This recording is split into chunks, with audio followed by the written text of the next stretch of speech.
জগন্নাথ ধনী দরিদ্র সকল মানুষের আপনজন। তিনি পতিতের পাবন আর্তত্রাণ। তার দুয়ারে দাঁড়িয়ে সর্বদেশ সর্বলোক একাকার। জগন্নাথ যেমন বিষ্ণুর অবতার, তেমনি ভৈরব শিবের অংশ। তিনি তার ভৈরবী বিমলার সঙ্গে একত্রে শ্রীমন্দিরে অবস্থান করেন। জগৎকে শ্রী জগন্নাথের অদেয় কিছুই নেই। আর মা বিমলা ভক্তিকামী মানুষকে পবিত্র কলুষতা মুক্ত করেন।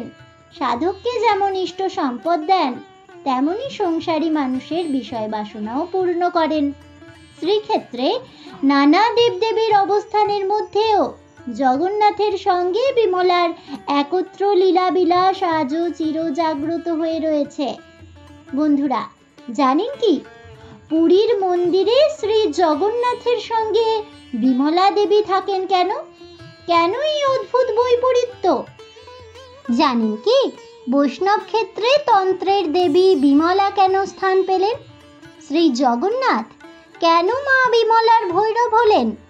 বন্ধুরা, এই সব তথ্যের উত্তর থাকছে আমার আজকের এই ভিডিওটিতে। তাই অবশ্যই ভিডিওটি স্কিপ না করে শেষ পর্যন্ত দেখতে থাকুন। নমস্কার বন্ধুরা, অজানার পথের নতুন পর্বে আপনাদের সকলকে স্বাগত জানাই। জগৎপতি জগন্নাথ, তিনি একরূপে দারুব্রহ্ম, তিনি পুরুষ। তাই পুরুষ থাকলে তার সঙ্গে প্রকৃত শক্তিও থাকবেন। জগন্নাথ ক্ষেত্রে মা বিমলা সেই দারুব্রহ্মেরই শক্তি। তার অবস্থান ভৈরবী রূপে। জ্ঞানের পথে তো প্রকৃতি ছাড়া পুরুষ ক্রিয়াহীন, আর প্রকৃতিরূপী মায়ের কৃপা ছাড়া কোনো কিছুই সম্ভব নয়। তস্মিন তুষ্টে জগৎ তুষ্ট। জগন্নাথও সেই তুষ্টিতেই জগৎ তুষ্টকারী। তাই সব কিছুর আগে শক্তির আরাধনা। কমলাকান্তের বাণী, শ্যামা মায়ের গুণ গাও রে, এ তো সুখের নদী নিরবধি, ধীরে ধীরে বাউরে। মা বিমলাও সেই সিদ্ধিদ্বারের মালিক। ব্রহ্মভাণ্ডারের চাবির গোছা তার হাতে। তার কৃপা না হলে কোনো কিছুই সম্ভব নয়। ধর্মের পথ যত রহস্যময়, তার গতিও অতি সূক্ষ্মাতি সূক্ষ্ম। শ্রীক্ষেত্রের অধীশ্বর শ্রী জগন্নাথ, যিনি স্বয়ং শ্রী বিষ্ণু। বিষ্ণু তত্ত্বে তো ভৈরবীর উপস্থিতি নেই। তাহলে বৈষ্ণবদের কোনো কোনো সম্প্রদায়ের বিশ্বাস মা বিমলা জগন্নাথের লাদিনী শক্তি। শাক্তদের বিশ্বাসে শ্রী জগন্নাথ হলেন ভৈরব, আর তাঁর ভৈরবী মা বিমলা। যদিও এই প্রসঙ্গ এক সম্প্রদায়ের সঙ্গে অন্য সম্প্রদায়ের দ্বিমত রয়েছে। জগন্নাথ আসলে ভারতীয় সমাজের একটি বহুমুখী সংস্কৃতি, যাতে আধ্যাত্মিক জাগতিক বিষয়সমূহ থেকে বিভিন্ন যুগের রাজনীতি লোকাচার সবকিছুই জড়িয়ে আছে। রবীন্দ্রনাথ ঠাকুরের ভ্রাতুষ্পুত্র বলেন্দ্রনাথ ঠাকুর উড়িষ্যার দেবক্ষেত্র নিবন্ধে লিখেছিলেন, জগন্নাথের মাহাত্ম্য বৃহৎ ভারত ভূমিতে অদ্বিতীয়। তিনি শুধু ব্রাহ্মণদের দেবতা নহেন, আচণ্ডাল সকলেরই তাহাতে সমান অধিকার। তিনি বিষ্ণুর অবতার, পতিতের পাবন, পরম অহিংসক। তাহার দুয়ারে দাঁড়াইয়া সর্বদেশ সর্বলোক একাকার। জাতিভেদময় ভারতে জাতিভেদের এমন গুরুতর প্রতিবাদ আর কোথাও দেখা যায় না। এবং এই জাতিবিহীন মহাতীর্থে আসিয়া নানকী কবিরি প্রাচীনপন্থী নব্যপন্থী নানা মতের নানা মুনি সেই একই জগন্নাথের আশ্রয় গ্রহণ করিয়া ধন্য হয়েন। আরও আশ্চর্য এই যে ভিন্ন মতাবলম্বী সম্প্রদায়ের দেবতা অবধি জগন্নাথের মন্দির প্রাঙ্গণে স্থান লাভ করিয়াছেন, এবং সেই বিমলা দেবীর দেবভোগ সম্বন্ধেও ব্যবস্থার ত্রুটি হয় নাই। জগন্নাথ বৈষ্ণব বলিয়াই সর্বজনবিদিত, কিন্তু তাহার মন্দিরে অনেক তন্ত্রাচার্যের বৈষ্ণবীকরণ হইয়াছে শোনা যায়, এবং ঘষা জল ও মাসকলাই ভোগের ব্যবস্থা নাকি তান্ত্রিক কারণ সলিল ও আমিষাসেরই বৈষ্ণব বিধান। সেই সূত্রের এই প্রশ্ন আসে, বৈষ্ণব ক্ষেত্রে তন্ত্রের দেবী বিমলা কেন স্থান পেলেন? শ্রী জগন্নাথ কেন মা বিমলার ভৈরব? এর উত্তর পাওয়া যায় পুরাণের বিভিন্ন ঘটনা বলিতে। রাজা দক্ষ মহাযজ্ঞের আয়োজন করেছেন। সে যজ্ঞে দেবতা, যক্ষ, গন্ধর্বদের আমন্ত্রণ জানানো হয়েছে। শুধু একমাত্র অনিমন্ত্রিত দেবাদিদেব শিব। শিবের যেখানে স্থান নেই সেখানে সতীর যাওয়ার উপায় নেই, কিন্তু সতী ঠিক করেছেন তিনি যাবেনই, কারণ সেটি তার অধিকার। শিব তাকে পিতৃযজ্ঞে যেতে ক্রমাগত নিষেধ করেছেন। তিনি জানেন এর পরিণতি কি হবে। এরপর তিনি শিবকে তার শক্তি স্বরূপ 10টি রূপ দেখালেন। সতী শুনলেন না কোনো মতে। শেষে ছিন্নমস্তার ভয়ঙ্করী রূপ দেখে শিব আর পারলেন না। তিনি সতীকে পিতার যজ্ঞে যাওয়ার অনুমতি দিলেন। সতী সেই যজ্ঞে গেলেন এবং দক্ষ রাজার শিব নিন্দা শুনে দেহত্যাগ করলেন। সতীর দেহত্যাগের খবর গেল শিবের কাছে। ক্রোধে উন্মত্ত রুদ্রনাথ শিব, বীরভদ্র আর তার অনুচর ভূতপ্রেতদের নিয়ে দক্ষ যজ্ঞ লণ্ডভণ্ড করলেন। তারপর সতীর নিথর দেহ কাঁধে নিয়ে আরম্ভ করলেন প্রলয় নৃত্য। এতে জগৎ ধ্বংস হওয়ার উপক্রম হলে সমস্ত দেবতাদের অনুরোধে জগৎপালক শ্রী বিষ্ণু তার সুদর্শন চক্র দিয়ে সতীর দেহ খণ্ড বিখণ্ড করেন। সুদর্শন চক্রের কল্পিত প্রতিমা জগন্নাথের রত্নবেদিতে পূজিত হয়। সতীদেহের দেহাংশ যেসব জায়গায় পড়েছিল, পরবর্তীকালে সেখানেই তৈরি হয় শক্তিপীঠ। ভৈরবী রূপে সতীপীঠ গড়ে ওঠে। প্রকৃতি রূপে সতীর সঙ্গে শিব ও ভৈরব হয়ে সব তীর্থের পীঠপুরুষ রূপে অবস্থান করেন। পরে সেসব স্থান পবিত্র তীর্থরূপে জনমান্যতা লাভ করে। কত সাধক সিদ্ধি লাভ করেন। বহু মহাত্মা সেসব কীর্তিময় স্থান পরিক্রমা করেন। শ্রীক্ষেত্রে ভৈরবী মা বিমলা আর ভৈরব জগন্নাথের উপস্থিতিও সেই রকম একটি নিদর্শন। শ্রীক্ষেত্রে সতীপীঠ সেরকমই একটি। এখানে সতীর ডান পায়ের আঙুল পড়েছিল। কোনো কোনো পুরাণে বলা হয়েছে এখানে সতীর পা নাভি উচ্ছিষ্ট পড়েছিল। সেজন্য মা বিমলা দেবী হলেন পীঠ দেবী এবং তাঁর ভৈরব প্রভু জগন্নাথ। শৈবদের বিশ্বাস ধারণায় প্রভু জগন্নাথ শিবাবতার। সেই কারণেই শিব শিবানীর একত্রে অবস্থান। শক্তিপীঠ রূপে ওড়িশায় 2টি বিরজা ক্ষেত্রের পরিচয় পাওয়া যায়। পীঠ নির্ণয় তন্ত্রে আছে, উৎকলে নাভিদেশশ্চ বিরজা ক্ষেত্রমুচ্যতে বিমলা সা মহাদেবী জগন্নাথস্তু ভৈরব। এই 2টি বিরজা ক্ষেত্রের একটি কটকের কাছে যাজপুরে, অন্যটি জগন্নাথ মন্দিরে। দেবী ভাগবতের এই মতটি হল গয়ায়াং মঙ্গলা প্রক্তা বিমলা পুরুষোত্তমে। এর মধ্যে জগন্নাথ মন্দিরে বিরজা ক্ষেত্রটিকেই মান্যতা পেয়ে এসেছে। বিমল মানে হলো স্বচ্ছ নির্মল। যিনি মানুষের হৃদয়ে স্বচ্ছতা আনেন, মনের কলুষতা নাশ করেন, তিনিই দেবী বিমলা। ধর্মকে আশ্রয় করে জীবনযাপন করতে চাইলে পবিত্রতা, নির্মলতাকে জোর দিতে হয়। এই প্রসঙ্গে শ্রী রামকৃষ্ণের সেই অতুলনীয় ব্যাখ্যাটি আসে। এক গ্রামে পদ্মলোচন বলে একটি ছোকরা ছিল। লোকে তাকে পদপদ বলে ডাকত। গ্রামে একটি বড় মন্দির ছিল। ভিতরে ঠাকুর বিগ্রহ নাই। মন্দিরের গায়ে অশ্বত্থ গাছ, অন্যান্য গাছপালা হয়েছে। মন্দিরে লোকজনের আর যাতায়াত নাই। একদিন সন্ধ্যার কিছু পরে গ্রামের লোকেরা শঙ্খধ্বনি শুনতে পেল। মন্দিরের দিক থেকে শাঁখ বাজছে ভোঁ ভোঁ করে। গ্রামের লোকেরা মনে করলো হয়তো কেউ ঠাকুর প্রতিষ্ঠা করেছে। সন্ধ্যার পর আরতি হচ্ছে। ছেলে, বুড়ো, পুরুষ, মেয়ে সকলে দৌড়ে দৌড়ে মন্দিরের সম্মুখে গিয়ে উপস্থিত। ঠাকুর দর্শন করবে আর আরতি দেখবে। তাদের মধ্যে একজন মন্দিরের দ্বার আস্তে আস্তে খুলে দেখে পদ্মলোচন একপাশে দাঁড়িয়ে ভোঁ ভোঁ করে শাঁখ বাজাচ্ছে। ঠাকুর প্রতিষ্ঠা হয় নাই, মন্দির মার্জনা হয় নাই, চামচিকার বিষ্ঠা রয়েছে। তখন সে চেঁচিয়ে বলছে, মন্দিরে তোর নাহিকো মাধব, পদ শাঁখ ফুঁকে তুই করলি গোল, তাই চামচিকে 11 জনা দিবানিশি দিচ্ছে হানা। অর্থাৎ যদি হৃদয় মন্দিরে মাধব প্রতিষ্ঠা করতে চাও, যদি ভগবানকে লাভ করতে চাও, শুধু ভোঁ ভোঁ করে শাঁখ ফুঁকলে কি হবে? আগে তো চিত্তশুদ্ধি দরকার। মন শুদ্ধ না হলে ভগবান পবিত্র আসনে এসে বসবেন কিভাবে? বিমলা এই ভক্তিকামী ভগবত অভিলাষী মানুষকে পবিত্র সরল করেন। সরলতা না থাকলে ভগবানের নাগাল পাওয়া যায় না, কিন্তু সকলের তো আর একই সংস্থার নেই। কে যে মুক্তিকামী সাধক ভক্ত আর কার কি চাহিদা, ঐচ্ছিক পারত্রিক সব কিছুরই সম্পদ দেওয়ার অধিকারী তো মাই। সাধককে তিনি যেমন ইষ্টবস্তু লাভ করিয়ে দেন, তেমনি সংসারী মানুষের বিষয় বাসনাও পূর্ণ করেন। মা বিমলা কেন পুরুষোত্তম ক্ষেত্রে জগন্নাথের শক্তিরূপে প্রকাশিত হলেন? এর উত্তর রয়েছে শাস্ত্রে। শাস্ত্রে বলেছে, মাতা বিমলা দেবী শ্রী জগন্নাথের তান্ত্রিকা পত্নী। তিনি শ্রীক্ষেত্রের রক্ষয়িত্রী।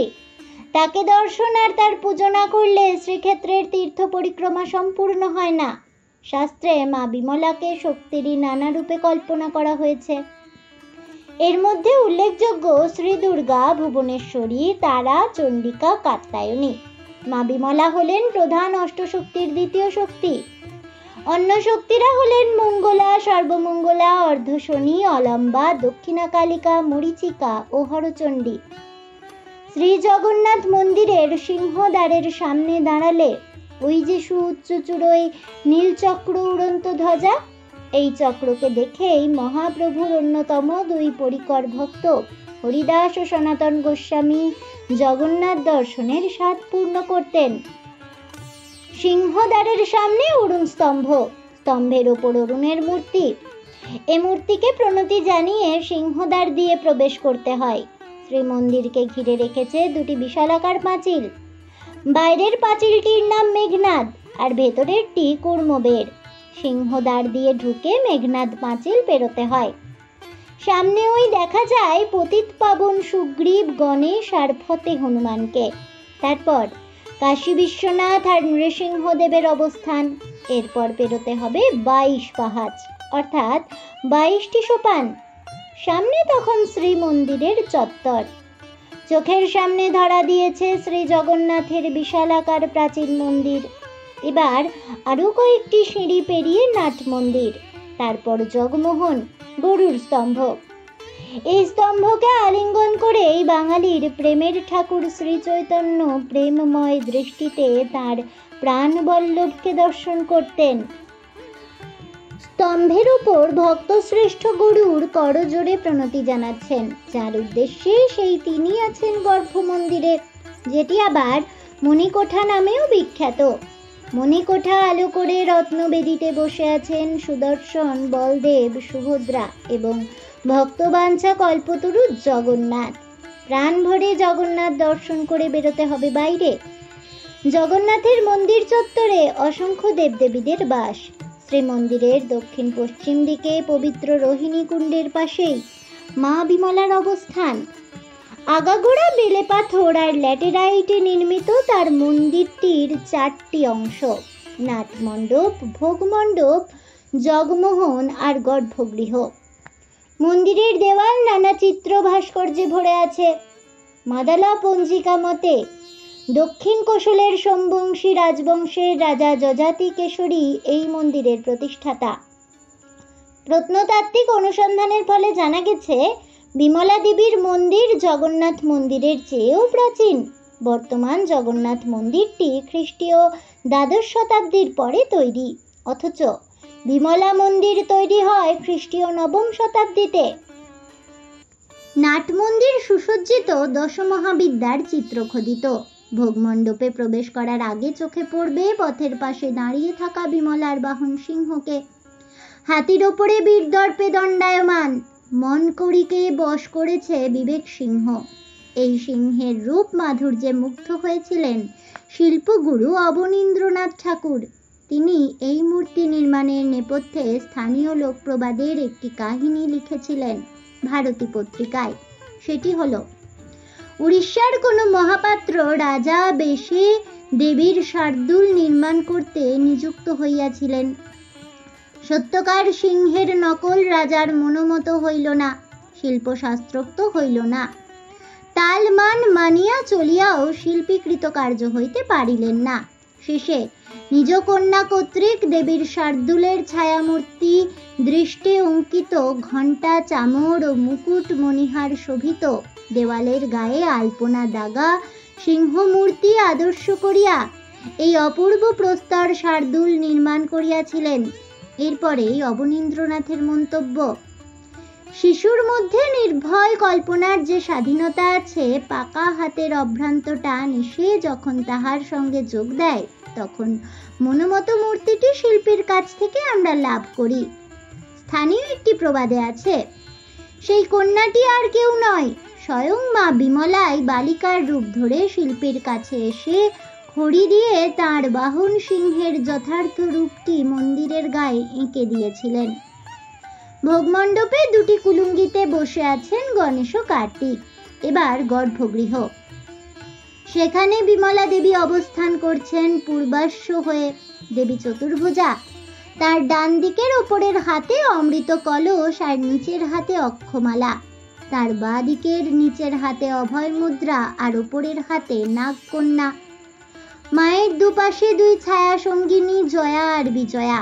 গর্ভগৃহের দুটি কুলুঙ্গিতে আছেন অষ্টভুজা মা দুর্গা আর ষড়ভুজা চামুণ্ডার মূর্তি।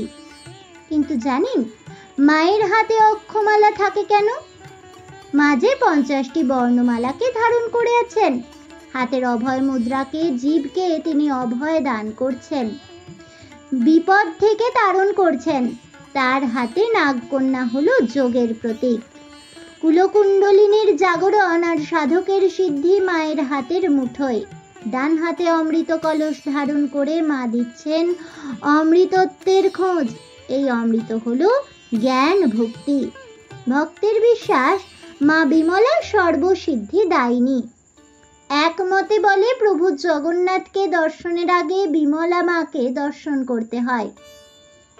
কবি কঙ্কন মুকুন্দরামের আবেদন: সমীপে বিমলা দেবী, যাহার চরণ সেবী, ত্যাজে নর সংসার বাসনা, সঙ্গে গুহ লম্বোদর, এই স্থানে আইল হর, হরি ভাবে হইয়া দৃঢ় মনা। সুভদ্রা বলাই সাথে, দেখ ভাই জগন্নাথে, সম্মুখে গরুর মহাবীর, সূচি হয়ে কর ফোঁটা, প্রদক্ষিণ মণি কৌটা, কর ভাই বৈকুণ্ঠ মন্দির। অর্থাৎ বিমলা দেবীর পুজোর বিশেষত্ব হলো পুজো হয় তন্ত্রোক্ত পঞ্চমাকারে, তবে পঞ্চমাকারের অনুকল্প ব্যবহৃত হয় মৎস্য, মাংস, মদ্য, মুদ্রা ও মৈথুন। এই হলো পঞ্চমাকার উপাসনার অঙ্গ। পুজোয় মাছের বিকল্প হিং দিয়ে রান্না করা শাক, মাংসের বদলে আদার টুকরো, মদ্যর বিকল্প কাঁসার পাত্রে ডাবের জল, মুদ্রার স্থানে জলে গোলা ময়দা আর চিনি, এবং মৈথুনের অনুকল্প রক্তচন্দন চর্চিত অপরাজিতা আর শ্বেতচন্দন লাগানো কলকে ফুল। প্রতিদিন জগন্নাথের পুজোর পরই বিমলা মায়ের পুজো হয় শ্রী শ্রী চণ্ডীর ধ্যান মন্ত্রে। নিত্যদিন বিমলা মন্দির মুখরিত হয়ে ওঠে শ্রী শ্রী চণ্ডী দেব্যা পরাধক্ষ মার্পণ স্তোত্র আর বিমলাষ্টকম স্তোত্রের সুরে। দুর্গোৎসবই বিমলার প্রধান উৎসব। আশ্বিন মাসের কৃষ্ণা নবমী থেকে শুক্লা নবমী পর্যন্ত টানা 16 দিন ধরে চলে মায়ের বিশেষ পুজো। তার মধ্যে 8 দিনের জন্য জগন্নাথের হয়ে প্রতিনিধিত্ব করতে বিমলা মন্দিরে আসেন দুর্গা মাধব। মায়ের বেদিতে ডান দিকে অবস্থান করে তিনি পুজো গ্রহণ করেন। এই 16 দিনের মধ্যে 12 দিন ধরে মা পরপর এইভাবে বিমলা, ভুবনেশ্বরী, বন দুর্গা, রাজরাজেশ্বরী, উগ্রতারা, মাতঙ্গিনী, বগলা, নারায়ণী, সিংহবাহিনী, জয় দুর্গা, শুলি দুর্গা, হরচণ্ডী বেশ ধারণ করে থাকেন। আর বাকি 4 দিন আবার বিমলা বেশে পুজো নেন। দুর্গা পুজোর 3 দিন পূর্ণতন্ত্র মতে মায়ের পুজো হয়। একসময় রাজা নরসিংহদেব 1632 থেকে 47 খ্রিস্টাব্দে মন্দিরে আমিষ ভোগের নিয়মটি বন্ধ করে দেন। দীর্ঘ সময় পরে সেই পুরনো প্রথাকে আবার ফিরিয়ে আনা হয়। বছরের বেশিরভাগ সময়ে জগন্নাথ মন্দিরে নিবেদিত নিরামিষভোগী মা বিমলাকে নিবেদন করা হলেও দুর্গাপুজোর সময় তন্ত্রোক্ত মতে মাছ ও মাংস ভোগ দেওয়া হয়। মন্দিরের সেবকদের বিশ্বাস, দুর্গাপুজোর সময় বিমলা প্রলয়ঙ্করী রূপ ধারণ করেন, তাই মাকে প্রসন্ন করতে আমিষ ভোগের ব্যবস্থা। এ সময় চলে দেবীর বিশেষ রহস্য পুজো। তখন স্থানীয় মার্কণ্ডেয় মন্দিরের পুকুর থেকে মাছ ধরে এনে রান্না করে বিমলা দেবীকে নিবেদন করা হয়। পুজোর 3 দিন মধ্যরাতে দেবীর সামনে মেষ বলি হয়। জানা যায়, যাতে মেষের স্পর্শ মেঝেতে না পড়ে, তাই বাঁশের সিঁড়ি তৈরি করে সেটিকে দক্ষিণ দরজার বাইরের দিক থেকে ভেতরে আনা হয়। বলিদানের পর মন্দির চত্বর জল ঢেলে ধুয়ে ফেলা হয় এবং বলির খাঁড়া ও আনুষঙ্গিক জিনিসপত্র পশ্চিম দ্বার দিয়ে বাইরে নিয়ে যাওয়া হয়। এসব অনুষ্ঠান ভোরে জগন্নাথ মন্দিরের দরজা খোলার আগেই সেরে ফেলতে হয়। বিজয়া দশমী তিথিতে পুরীর রাজা প্রথা মেনে বিমলা মাতাকে মহিষাসুর মর্দিনী রূপে পুজো করেন। মায়ের এই বাৎসরিক উৎসবে পুরুষ ভক্তেরা হাজির থাকলেও মহিলাদের প্রবেশাধিকার নেই। প্রচলিত বিশ্বাস অনুযায়ী মেয়েরা স্বরূপত কোমল স্বভাবের, তারা তো মা বিমলারই অংশোদ্ভূত। যুগ প্রয়োজনে মা যে তার উগ্র মূর্তি প্রলয়ঙ্করী রূপ ধরেছিলেন, কল্পান্তরে মেয়েরা মায়ের সেই রূপ দেখবেন কেমন করে? সেজন্য পুরীতে মহিষাসুর মর্দিনী পুজো দেখার অধিকার মেয়েদের নেই। জগন্নাথের মন্দির ছাড়া মন্দির চত্বরে যে সমস্ত পার্শ্ব দেবতার মন্দির রয়েছে, সেখানে আরতির সময় কোনো বাজনা বাজে না। ব্যতিক্রম শুধু ষড়ভুজ গৌরাঙ্গ মন্দির এবং বিমলা মাতার মন্দির। জয় প্রভু শ্রী জগন্নাথ দেবের জয় হোক। জয় হোক শক্তিরূপিণী মাতা বিমলা দেবীর। এই বলে পুরীর মন্দিরে শ্রী জগন্নাথের সঙ্গে বিমলা দেবী থাকেন কেন, তার প্রথম পর্বের ভিডিও আমি এখানেই শেষ করছি। তাহলে বন্ধুরা, আমার আজকের ভিডিওটি শুনে কেমন লাগলো অবশ্যই আমাকে কমেন্টে জানাবেন। ভিডিওটি ভালো লেগে থাকলে লাইক শেয়ার করতে ভুলবেন না। আমার চ্যানেলের নতুন বন্ধু হয়ে থাকলে চ্যানেলটিকে সাবস্ক্রাইব করে দেবেন। পাশে থাকা বেল বাটনটি প্রেস করে রাখবেন নতুন ভিডিওর নোটিফিকেশন পাওয়ার জন্য। ফিরে আসবো আরও একটা নতুন ভিডিও নিয়ে। তাই ততক্ষণ সকলে ভালো থাকুন, সুস্থ থাকুন, আর অবশ্যই সঙ্গে থাকুন আর দেখতে থাকুন অজানার পথে।